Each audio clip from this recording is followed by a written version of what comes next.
Broadcasting live from the Business RadioX studios in Woodstock, Georgia, it's time for Cherokee Business Radio. Now, here's your host.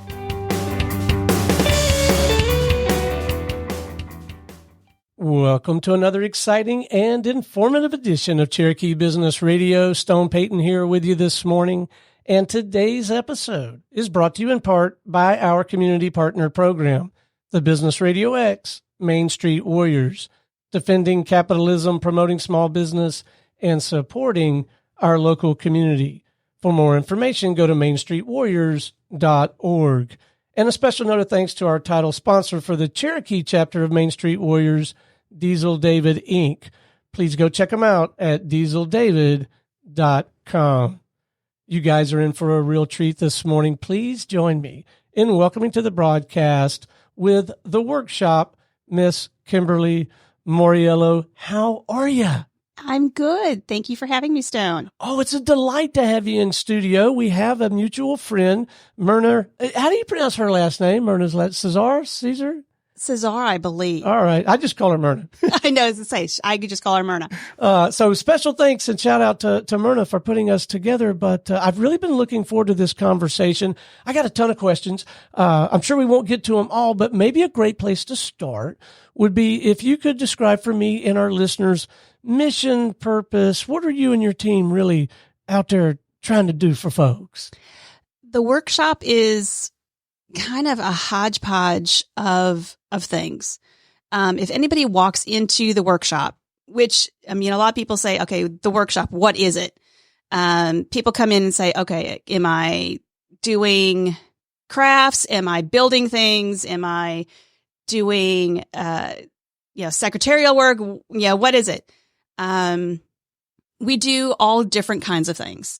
We are a workshop. We are a functioning This is a physical place. It is a physical place. Okay. You can walk in and we have a window there in our back office. You can actually sit and watch us sew if you want to. We have industrial sewing machines. We have embroidery machines. We have workspaces where we are actually working and crafting. And so we are selling what we are crafting into the boutique that we have out front. We also invite the public into public workshops that we offer. So we do workshops and classes in the evenings on Saturdays where people can learn a new craft. They can learn a new skill. They can come in and have a girls' night. They can have a date night. They can come in and have some fun and make candles, learn leatherworking, do chunky blankets. They can come in and do whatever we have on the calendar. So we are a functioning workshop. The other facet of it is we are a boutique, so you can come in and shop. Oh, wow. So not only are we making things, but I bring in things from local artisans, but also global artisans. Everything that we have, somebody has carefully made with their hands and their heart. So somebody has put their blood, sweat, and tears into making something with their craft, with their heart and their art. And I sell that in the workshop boutique. So you can come in and find unique, wonderful, handmade gifts and items to give to your friends and your relatives and your loved ones, with knowing that somebody made something very special. And so you can give something very special. What's near and dear to my heart is not only are those things made special, so they're all a little bit unique. You're not going to find just two alike, because they are made by hand, but almost everything in there is made with a purpose. So you will find just about everything in there is made by a nonprofit. Really? So most everything in there is made supporting a nonprofit, supporting a purpose, supporting a mission. Whether it be rescuing young women and girls out of trafficking, whether it be supporting women leaving domestic violence, whether it be supporting artisans just trying to put food on the table and building their communities and keeping their families together, whether it be supporting orphanages, whatever it is, the cause, most of the products I have are all supporting those missions, those purposes. So not only are you buying wonderful, beautiful products, you are also supporting not only the artisans, their communities, their families, but also the greater missions that they're supporting. Wow, I love that. I have a very artsy person in my life, my wife, Holly. Many of our listeners know Holly because she teaches a watercolor class over at the Reeves House. She was in Murder on the Orient Express. She was more recently in Steel Magnolias. And while I have zero skill, I have a tremendous appreciation for art. And I have a sister-in-law in town who quilts, and she quilts them, and then she makes these beautiful quilts, and then she'll give them to organizations like Circle of Friends or Enduring Hearts or somebody like, and then they auction them off and make money. So you're very much in my world. So we're going to come see you. And this place is easy to get to, right? And close by. Yes. We are on Highway 92, just before, if you're coming westbound out of the city of Woodstock on 92, right before you get to 575. If you know where the Woodstock post office is, you will drive right by our building. We are right behind the Starbucks, right there by the Goodwill. That I give those two landmarks, and everybody knows where we are. Sure. But yeah, we're kind of, everybody calls us the hidden little gem when they find us. They said, how did I not know you were here? And I'm like, well, we're here. And I raised my hand and I said, we're here. I've had no one come into the store and say, we hate your store. Everybody that I, has come in said, I love your shop. And it feels so warm, so cozy, so welcoming. I said, well, because unfortunately, or fortunately, this is my home away from home. I spend a lot of time here, and I'm going to be comfortable here. If I'm going to stay here all day, I want this to be my home. And this is, right. And I want people to come here and feel comfortable. And the other reason behind that is we also support a nonprofit. Directly, you guys. Directly us. Wow. We support A Firm Foot Forward. Huh. And I tell people everything in the workshop is the window dressing. Mm-hmm. The real meat and potatoes behind the workshop is A Firm Foot Forward, is the nonprofit. Everything, not only are you supporting the artisans that made the beautiful products and their missions, but everything in that place supports the nonprofit that we support. And that is, the hope is to build relationships with organizations that are serving young women coming out of difficult circumstances. So young women that have come out of trafficking, coming out of domestic violence, coming out of addiction, coming out of homelessness, whatever their circumstances have been, they are transitioning out of those programs. They are survivors. They are recovering. They are winners, but they are not quite ready to just, full steam ahead. Yeah. They are tiptoeing forward in many cases. But they get lost in that middle ground. And we're hopefully the place where they can come in a safe, secure, comfortable environment where if they don't have the job skills, they've never had a job, we can give them those life lessons, those job skills, that opportunity to get that first income, to get that first job under their belt, to understand what it is to come to work every day, to understand what it is to have a job, to have somebody stand up for them and says, yes, this person is reliable. This person is worthy. This person is, give them a shot, give them a chance, and give them the confidence and the moral boost to say, yes, you can do this. You can take a firm step forward and go ahead with your life. Leave that old one behind. You can move forward. And so hopefully that's the place that we become. And so that was part of building that comfortable, warm place, is the place that they can come and be safe and work until they're comfortable moving forward. I'm hoping it becomes a place where they can become entrepreneurs and they can make their own products and they can sell their own products. That's the dream of A Firm Foot Forward, is they can be they can make their own candle line. They can make their own jewelry line. They can make their own leather, whatever they want to be creative and make, they can make and sell and support us and themselves. And again, they have then the whole, enterprise to support them, moving forward. So that is the whole dream of the workshop and A Firm Foot Forward. Like I said, it's kind of a hodgepodge of all different things, but that's why they all work cohesively together. So how did it all start for you? What got you going down this path? I guess maybe you can say it was a little bit of a midlife crisis or realization that, after, I will admit, I'm over 50. My kids are all growing. I've got one left at Etowah High School. Everyone else, is growing, is finding their niches and their paths forward. And it was finally time to say, okay, I'm no longer so-and-so's mom.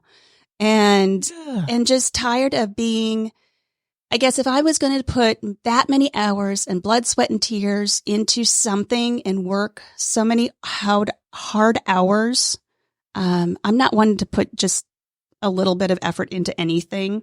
I can tell. I've known you for 15 minutes, and I can already say that about you.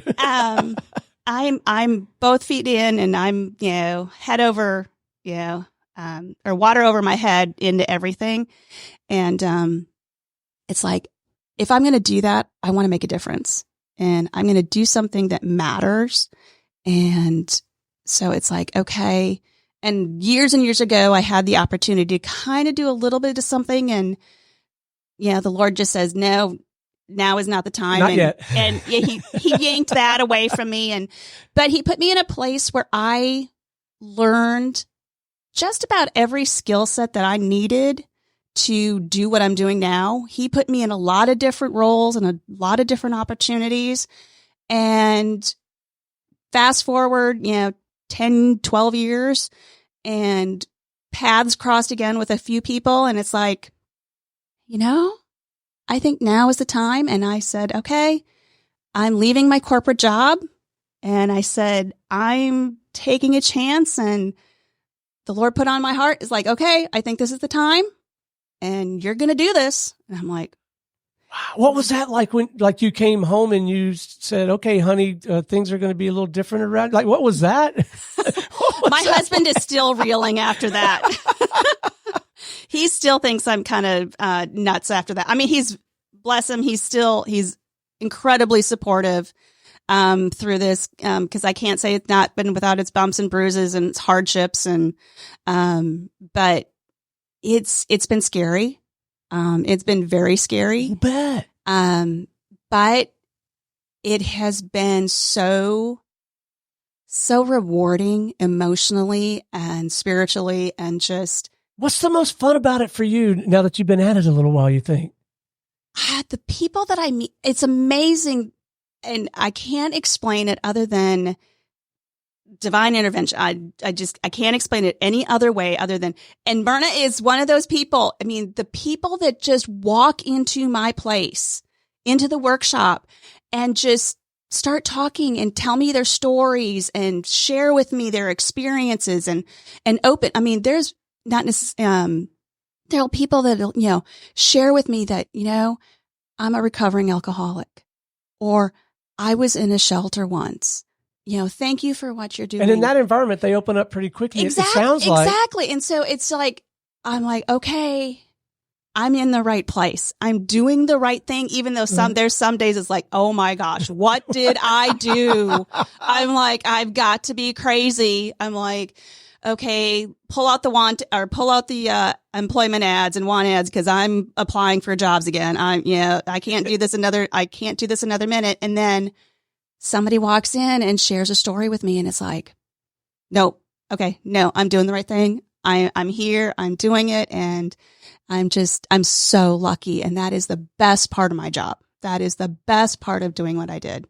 Man. So how does the whole sales and marketing thing work for a physical retail kind of environment? I've been in business for myself for 30 plus years, but I've never had a retail operation. What's the sales and marketing thing like for something like, I mean, do you have to go out and shake the trees a little bit, or if you build it, they'll come, or a little bit of both? If you can figure it out, tell me. Oh, okay.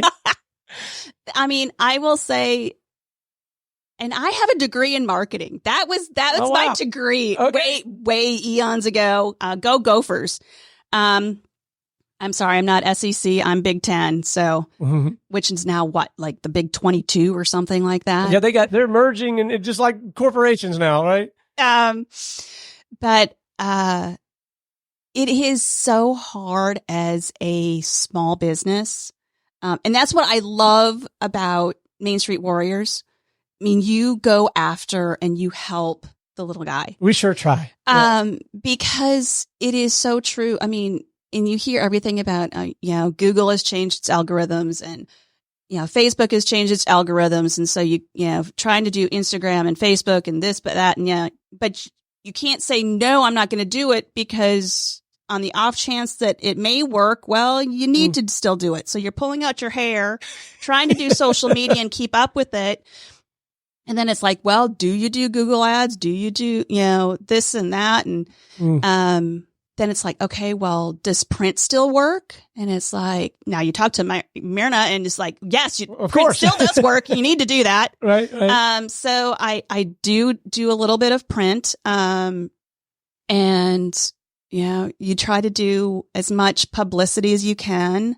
It's noisy out there though, right? It is not. It's still really who you know. And it's still, I tell people, share, tell everybody you know, because it still comes down to the old fashioned spreading the word. Just tell your friend, tell your neighbor, tell everybody you know. If you liked your experience, if you liked what you bought, share it, tell somebody, because that still is, especially for small stores, especially brick and mortars. That is how we grow, is by people telling people about us. Right. So when you made this leap, did you have the benefit of one or more mentors to help you kind of navigate this whole new landscape of running a business? Or did you have to pretty much teach it to yourself? I pretty much taught it to myself. I have a wonderful friend, Sheila, who is my mentor in what I say is the crazy world of pulling kind of the nonprofit and working with a lot of the people that I know in the nonprofit world that started me on this. And she still is my right hand. She helped me, set the shop. She helped me organize. I still call her my chief zhuzher.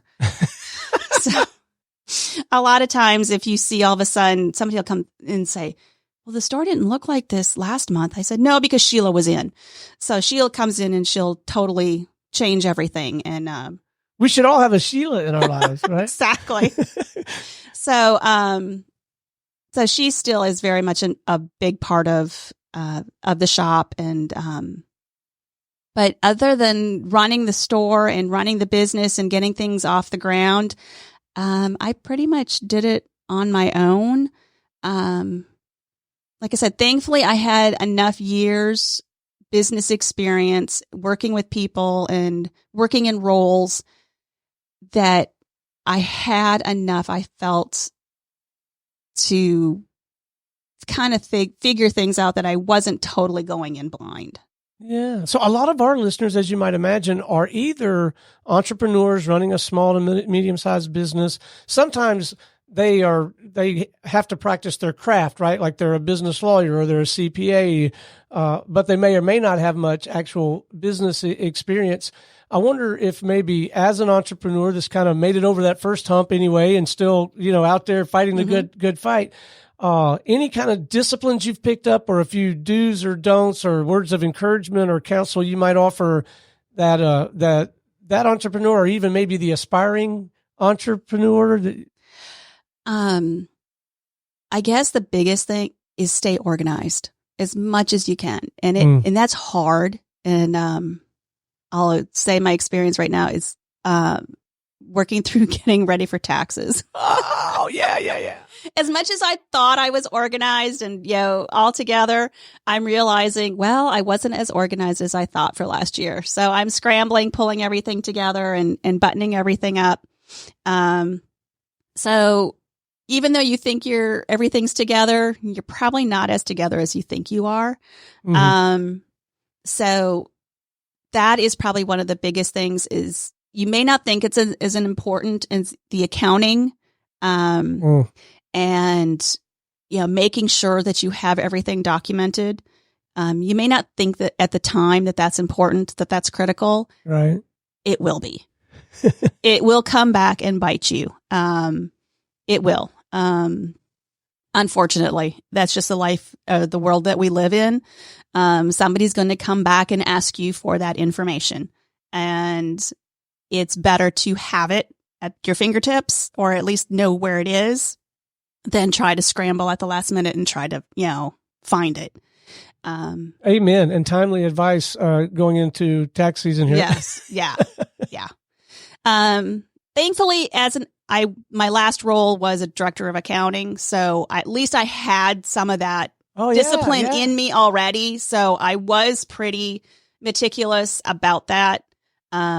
Just as one of me and not having multiple clones, trying to do marketing and sales and purchasing and selling and marketing and accounting and doing everything and trying to flip all the hats at one time. It is hard. To somebody that wants to try and do it, you can do it. It is doable. Be ready for a lot of long nights. Be ready for working, 24/7 if, not quite 24/7, but, it's hard though to turn it off, even if you are in some like family time at the beach, on the boat. For me anyway, I'm still sometimes thinking about that one client. Right. You're always in it. All of a sudden something will pop up. And I pretty much always have a paper and a pen around. Right.